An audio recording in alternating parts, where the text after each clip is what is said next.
Growing up in Compton, Caylin Moore never starved for a mother's love, but he did go hungry a lot.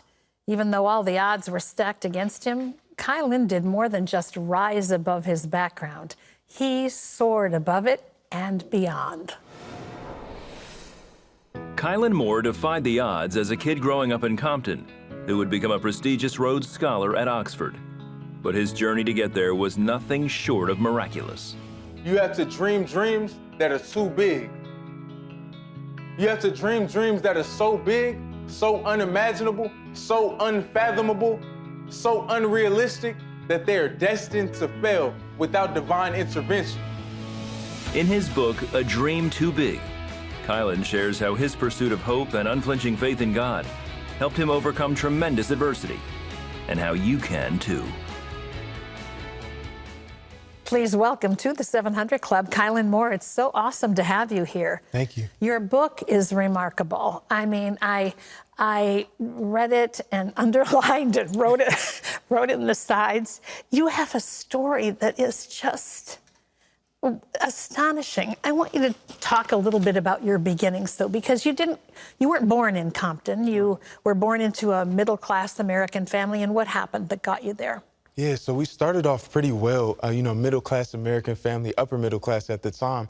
And my parents ended up divorcing after a marriage of 9 years. And it was due to, domestic issues, never anything physical, but always that verbal and that emotional abuse. Yes. So as my mom, fled, we went to the only place we could, which was my grandma.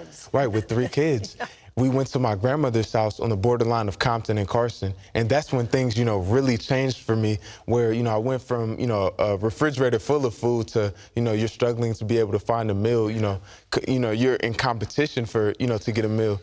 And it was just very humbling, hearing those gunshots at nighttime, those rats and those roaches in the wall. I was quite frightening. Yeah, exactly. I mean, you had hunger, fear, threats. You were afraid to carry a backpack to school for many years because you thought, when I have to run, I can't run fast enough. Yeah. With all of this, how did you cope with that? I mean, a lot of kids would have gone into a deep depression or would have just thrown up their hands and been sort of swallowed up by it. Right, and I can understand why they would. For me, I was blessed enough to have, an incredible role model in my mom. My mom always stated that, we may live in the hood, but the hood does not have to live in us. And even, first grade, during these time periods where we're having this transition, my mom wanted to be an example to us. And she ended up graduating from law school when I was 6 years old. So it set a certain type of standard for us of what we were capable of doing. Yeah, a lot of people, I think, wouldn't realize the intensity of what you walked through at that time. I've heard people say, if you haven't walked in my shoes, you'll never understand where I've come from. And I think that's true for your story. I think it's true for anybody who grows up in that kind of an atmosphere and environment, because it wasn't just that you were afraid of kids that were in the gangs, but your coaches and even some teachers when you were younger, if you tried to excel, they put you down for it. I mean, how did you deal with that? I think sometimes, you walk home incredibly discouraged some nights. Whew. And as you're reading the book, I had times where I did get discouraged, or, you start thinking, I want to give up. But it's always that thing in the back of your mind that if I quit, where do I go? Yeah. I'll just be sleeping on the floor in the garage. There's not even an opportunity to quit. How will I eat? So I just kept going forward, and I had to have faith that God would work it out. Let's talk about your dreams for a minute, because, you saw your mom go to college. You had a dream to go to college.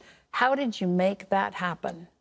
Incredible faith. I had to have, faith in the things unseen, as they say. I worked hard, so many different things. You worked really hard. Right. I mean, it wasn't a little bit of work. It was a lot of hard work. Right. But I must say I was incredibly blessed to have opportunities that, in a place that's so underfunded and under-resourced, a lot of times, you don't get opportunities. So I was very blessed to be able to take advantage and receive opportunities that some other kids in my class never got. You had a dream to play NCAA Division I football. Right. How in the world did that come to pass? So I started off playing in the Snoop Dogg Youth Football League. The rapper Snoop Dogg started a Yes. league in my community, and it was a saving grace for a lot of us. You know, in a community where you don't, have Kumon math centers and you don't have Montessori schools, Yes. you need those things that, young black boys in particular can get involved in that are positive. So, we started playing football at that age and, just fell in love with the game. And you eventually, your mom and dad actually saw you play Division right. I football. That's awesome. But from very different places. My mom saw me from the stands, but my father saw me from prison. Yeah, but you never let that identify you with him, with where you came from. I meet people in life sometimes that it's like they refuse to be denied the opportunity to be more than they are. It seemed like that was just planted in your heart. Where did that come from? As humbly as I can say, I think I inherited that from my mother.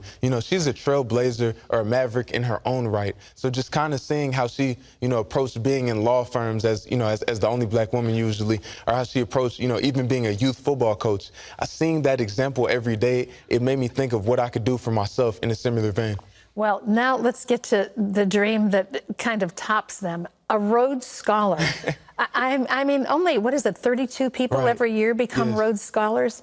And so here you become a Rhodes Scholar. You are off to educate at Oxford. Right. What was that like for you? It was an incredible opportunity. I remember the moment that I won the Rhodes Scholarship, I didn't care what anyone thought of me. I got down on my knees in that room and I just thanked God. I kissed the floor. I started crying immediately. Yeah. I was overwhelmed by what God was doing in my life. When you called your mom, I cried with you. It's a great story. I know because of what you've been through, Caylin, that you have such a compelling desire to give back. Mm-hmm. How does one do that? Because the odds for all kids who grow up in scenarios like this are very difficult. How do you give back? I think, it just takes we have to take a very deep look at what we need to change societally, that, kids that need that extra help or that extra opportunity that are just as capable, they get that opportunity. Yes. At my elementary school, I remember we had dictionaries that were so old that they didn't have the word computer in it. Come on. And I remember my first conversation on the schoolyard was with some young boys. One young man said, "One day when I go to prison, I'm going to become a gang member." Another one said, "When I go to prison, I'm going to pretend to be religious. I heard they won't mess with you." And then when it came my turn to say what I would do, wow. I didn't even know how to respond. I had never imagined myself going to prison. So if there's anything that we can do to help, I think you have to start with the youth. I think you need to look heavily at education and just training people and giving people opportunities, because that's the one thing that we can do is make sure that, we democratize opportunities to succeed. Get rid of the name calling and create the promise. Right. Boy, amazing. Well, this is a fascinating story. You can read all about Caylin and his overcoming, his success, and his vision for the future. It's in his new book. It's called A Dream Too Big, the story of an improbable journey from Compton to Oxford. It's available everywhere. Highly recommended. Plus, you can hear more from Caylin on our Facebook page. Go to facebook.com/700 Club. Wonderful to have you here today. Thank you so much. Thank you so much as well. Thank you.